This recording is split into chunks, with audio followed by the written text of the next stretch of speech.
Efendim, şenlik olur da oyunsuz olur mu? Davulsuz, zurnasız olur mu? Olmaz dedi.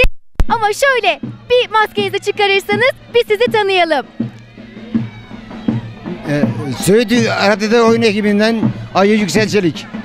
Ayı Yüksel Çelik. Evet. Maskemizin altından bu güzel abimiz çıktı. Ayı Yüksel Çelik'miş kendisi. Biraz daha tanıyalım sizi. 47 yaşındayım. 11 seneden beri bu oyunlardayız. Ya mümkün olduğu kadar milletimizi ve müşterilerimizi eğlendirmeye geldik. Yani eğlendirebilirsek ne mutlu bizlere. Özel bir mana taşıyor mu bu giydiğiniz kostüm peki? Ayı kostümü. Ya oyun biz sadece biz değiliz. Yani biz de 11-12 kişiden oluşan bir ekibiz. Başka hayvanlar da gördüm sanki ben ekibinizde. Deve vardı. Başka neler vardı? Deve var, Arap var. Dede var, deve çobanı var. Şenliklerde halkın çok ilgisini, yoğun ilgisini çekiyorsunuz değil mi abi? Çok fazla. Mesela Dalaman'da birinciliği almıştık. Belki hatırlıyorsunuzdur. Evet tabii ki hatırlıyoruz. Sizler böyle şenliklerde, şölenlerde gönlümüzün de birincileri oluyorsunuz. Peki bu şenlik sizin için nasıl geçiyor? Bizim için çok güzel ama bilmiyorum sizleri. Bizim için çok güzel geçiyor ama önemli olan milletin eğlenmesi. Bizim eğlenmemiz önemli değil. Sayenizde bizler de eğleniyoruz. Hadi bir de karşılıklı oynayalım.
Efendim, Fethiye Söğütlü Mahallesi Arapde'de orta oyun ekibinden harika bir oyun izledik.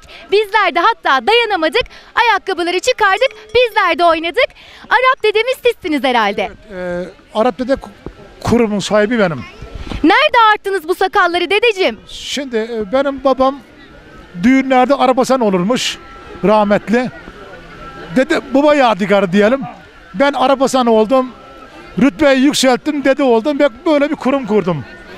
Bütün ekibim adına saygılar, selamlar. Bizlerden de sizlere selamlar, sevgiler olsun.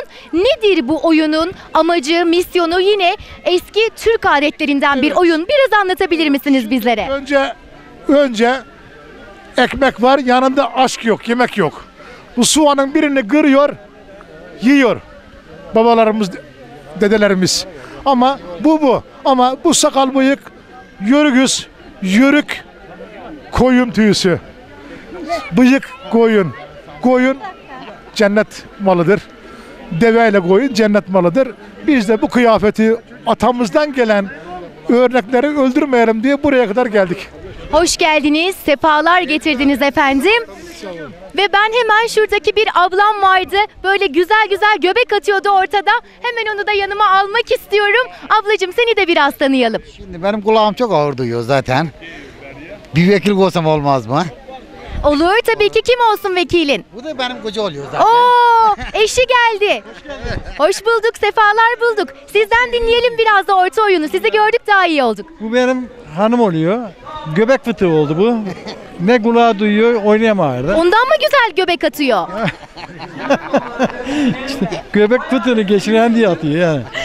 Evet sevgili izleyenlerimiz, bir tüyo daha aldık. Göbek fıtığınız varsa bol bol göbek atın efendim. Ben Söğütlü köy adına bu ekibimizin oynamasında katkıda bulunmak istedim. Ve ta Muğla'dan geldim. Muğla'da benim evim. Geldim, köylülerim sağ olsun getirdiler. Bu arada bir şey yaptık, gösteri yapalım dedik.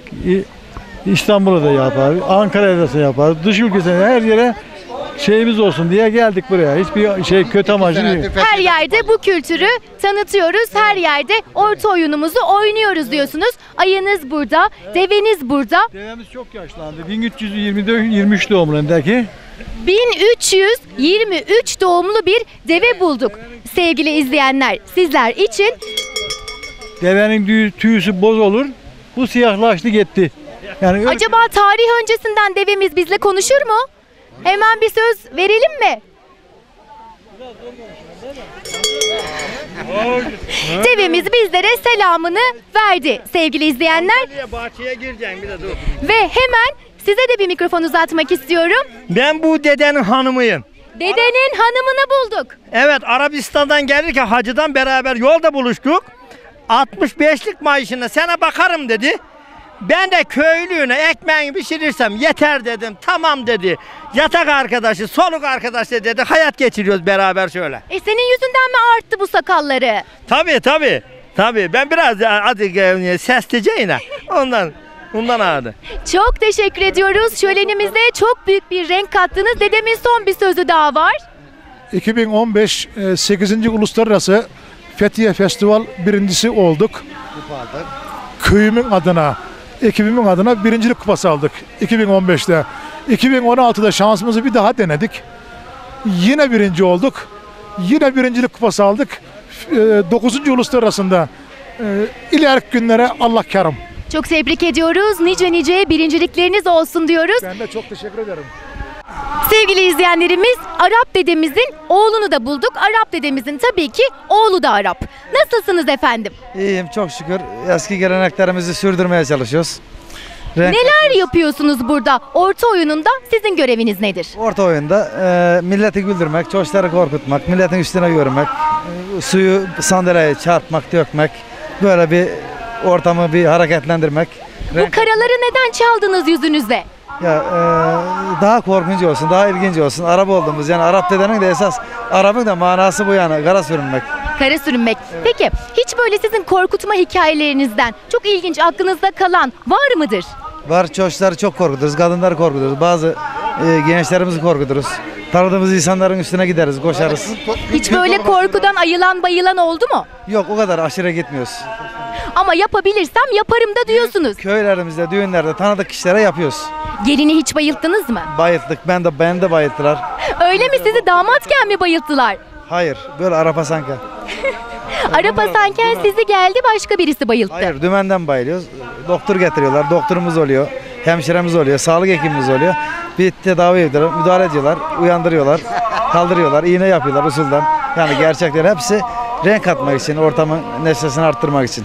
Siz de şölenimize, toyumuza çok büyük bir renk kattınız. İnşallah bütün şölenlerimizde, toylarımızda sizleri tekrar görmek dileğiyle diyoruz efendim. Çok teşekkür ediyoruz.